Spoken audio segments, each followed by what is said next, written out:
I hate realtors. Pot, kettle. Hi, local realtor here in Colorado.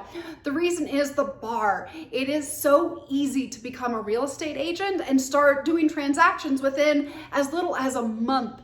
And what I find, there's a major disconnect here because real estate is some of the largest transactions we do in our lives. I mean, when else have you spent $500,000 in a single day? Or $1 million, $2 million, $5 million?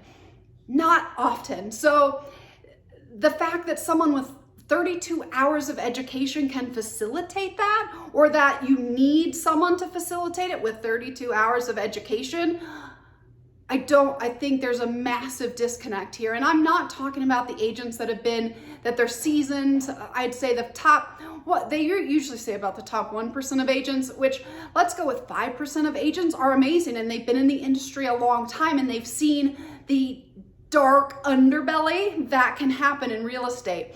And so many agents, they come in, and there's nothing wrong with these agents being in real estate. I mean, I'm in real estate, pot, kettle, I get it. But I didn't start out with zero knowledge. I was lucky enough to see it from a very young age, having family members in it. And so I got to see all of the things that could go wrong for many, many years before I did get into the industry myself. And so I got that kind of self-learning that is not, well, it's not required and not really available to the masses. I mean, you can watch TV, but let's just say it's not reality. A lot of times transactions are so darn simple. Other times they're not. And that's when you need a seasoned veteran that knows what they're doing to protect you and that $500,000 or that $1 million you're about to spend on a house, because getting out from under a bad transaction can take years and years, and it has massive consequences. And that's where I think there's a major disconnect, because when it all goes fine, it's fine. Nobody knows.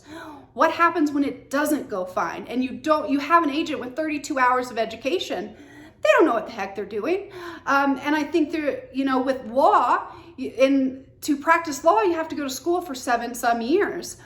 Realtors, 32 hours. Like there needs to be some type of happy medium. I don't know if it's like an apprenticeship, like if you're an electrician, a plumber, you have to have more education and more hands-on hours so you can see what happens when transactions don't go perfect.